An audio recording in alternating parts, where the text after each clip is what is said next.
The Sign of the Four. Chapter 2. The Statement of the Case. Miss Morstan entered the room with a firm step and an outward composure of manner. She was a blonde young lady, small, dainty, well-gloved, and dressed in the most perfect taste. There was, however, a plainness and simplicity about her costume which bore with it a suggestion of limited means. The dress was a somber grayish-beige, untrimmed and unbraided, and she wore a small turban of the same dull hue, relieved only by a suspicion of white feather in the side. Her face had neither regularity of feature nor beauty of complexion, but her expression was sweet and amiable, and her large blue eyes were singularly spiritual and sympathetic. In an experience of women which extends over many nations and 3 separate continents, I have never looked upon a face which gave a clearer promise of a refined and sensitive nature. I could not but observe that as she took the seat which Sherlock Holmes placed for her, her lip trembled, her hand quivered, and she showed every sign of intense inward agitation. "I have come to you, Mr. Holmes," she said, "because you once enabled my employer, Mrs. Cecil Forrester, to unravel a little domestic complication. She was much impressed by your kindness and skill." "Mrs. Cecil Forrester," he repeated thoughtfully. "I believe that I was of some slight service to her. The case, however, as I remember it, was a very simple one." "She did not think so. But at least you cannot say the same of mine." "I can hardly imagine anything more strange, more utterly inexplicable, than the situation in which I find myself." Holmes rubbed his hands, and his eyes glistened. He leaned forward in his chair with an expression of extraordinary concentration upon his clear-cut, hawk-like features. "State your case," said he, in brisk, business tones. I felt that my position was an embarrassing one. "You will, I am sure, excuse me," I said, rising from my chair. To my surprise, the young lady held up her gloved hand to detain me. "If your friend," she said, "would be good enough to stop, he might be of inestimable service to me." I relapsed into my chair. "Briefly," she continued, "the facts are these. My father was an officer in an Indian regiment who sent me home when I was quite a child. My mother was dead, and I had no relative in England. I was placed, however, in a comfortable boarding establishment at Edinburgh, and there I remained until I was 17 years of age. In the year 1878 my father, who was senior captain of his regiment, obtained 12 months' leave and came home. He telegraphed to me from London that he had arrived all safe, and directed me to come down at once, giving the Langham Hotel as his address. His message, as I remember, was full of kindness and love. On reaching London I drove to the Langham, and was informed that Captain Morstan was staying there, but that he had gone out the night before and had not yet returned. I waited all day without news of him. That night, on the advice of the manager of the hotel, I communicated with the police, and next morning we advertised in all the papers. Our inquiries led to no result, and from that day to this no word has ever been heard of my unfortunate father. He came home with his heart full of hope, to find some peace, some comfort, and instead she put her hand to her throat, and a choking sob cut short the sentence." "The date?" asked Holmes, opening his notebook. "He disappeared upon the 3rd of December 1878, nearly 10 years ago." "His luggage?" "Remained at the hotel. There was nothing in it to suggest a clue, some clothes, some books, and a considerable number of curiosities from the Andaman Islands. He had been one of the officers in charge of the convict guard there." "Had he any friends in town?" "Only one that we know of, Major Sholto, of his own regiment, the 34th Bombay Infantry. The major had retired some little time before, and lived at Upper Norwood. We communicated with him, of course, but he did not even know that his brother officer was in England." "A singular case," remarked Holmes. "I have not yet described to you the most singular part. About 6 years ago, to be exact, upon the 4th of May 1882 an advertisement appeared in the Times asking for the address of Miss Mary Morstan and stating that it would be to her advantage to come forward. There was no name or address appended. I had at that time just entered the family of Mrs. Cecil Forrester in the capacity of governess. By her advice I published my address in the advertisement column. The same day there arrived through the post a small cardboard box addressed to me, which I found to contain a very large and lustrous pearl. No word of writing was enclosed. Since then every year upon the same date there has always appeared a similar box, containing a similar pearl, without any clue as to the sender.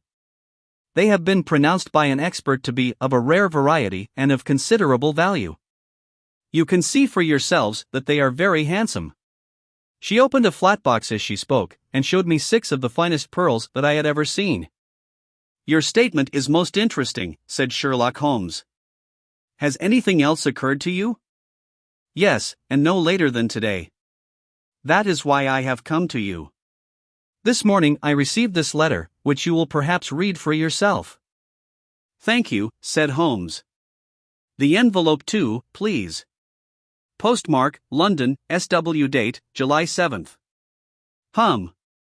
Man's thumbmark on corner, probably postman. Best quality paper. Envelopes at 6p a packet. Particular man in his stationery. No address. Be at the 3rd pillar from the left outside the Lyceum Theatre tonight at 7 o'clock. If you are distrustful, bring 2 friends. You are a wronged woman, and shall have justice. Do not bring police. If you do, all will be in vain. Your unknown friend. Well, really, this is a very pretty little mystery. What do you intend to do, Miss Morstan? That is exactly what I want to ask you. Then we shall most certainly go. You and I, and yes, why, Dr. Watson is the very man. Your correspondent says 2 friends. He and I have worked together before. But would he come, she asked, with something appealing in her voice and expression. I should be proud and happy, said I, fervently, if I can be of any service. You are both very kind, she answered. I have led a retired life, and have no friends whom I could appeal to. If I am here at 6 it will do, I suppose? You must not be later, said Holmes. There is one other point, however. Is this handwriting the same as that upon the pearl box addresses?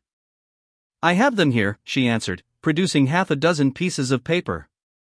You are certainly a model client. You have the correct intuition. Let us see, now. He spread out the papers upon the table, and gave little darting glances from one to the other.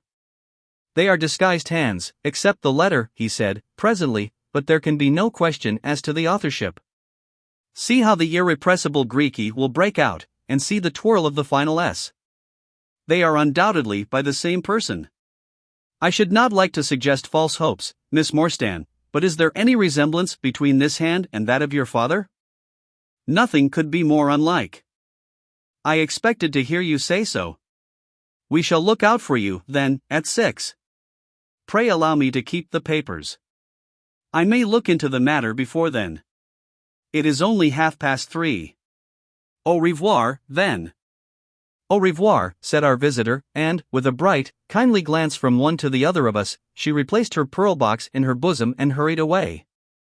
Standing at the window, I watched her walking briskly down the street, until the grey turban and white feather were but a speck in the somber crowd. What a very attractive woman! I exclaimed, turning to my companion. He had lit his pipe again, and was leaning back with drooping eyelids. Is she? He said, languidly. I did not observe. You really are an automaton, a calculating machine. I cried. There is something positively inhuman in you at times. He smiled gently. It is of the first importance, he said, not to allow your judgment to be biased by personal qualities. A client is to me a mere unit, a factor in a problem. The emotional qualities are antagonistic to clear reasoning. I assure you that the most winning woman I ever knew was hanged for poisoning 3 little children for their insurance money, and the most repellent man of my acquaintance is a philanthropist who has spent nearly $250,000 upon the London poor. In this case, however, I never make exceptions. An exception disproves the rule. Have you ever had occasion to study character in handwriting? What do you make of this fellow's scribble? It is legible and regular, I answered. A man of business habits and some force of character. Holmes shook his head. Look at his long letters, he said. They hardly rise above the common herd. That D might be an A, and that L and E men of character always differentiate their long letters, however illegibly they may write. There is vacillation in his K's and self-esteem in his capitals. I am going out now. I have some few references to make. Let me recommend this book, one of the most remarkable ever penned. It is Winwood Reade's Martyrdom of Man. I shall be back in an hour. I sat in the window with the volume in my hand, but my thoughts were far from the daring speculations of the writer. My mind ran upon our late visitor, her smiles, the deep rich tones of her voice, the strange mystery which overhung her life. If she were 17 at the time of her father's disappearance, she must be 27 now, a sweet age, when youth has lost its self-consciousness and become a little sobered by experience. So I sat and mused, until such dangerous thoughts came into my head that I hurried away to my desk and plunged furiously into the latest treatise upon pathology. What was I, an army surgeon with a weak leg and a weaker banking account, that I should dare to think of such things? She was a unit, a factor, nothing more.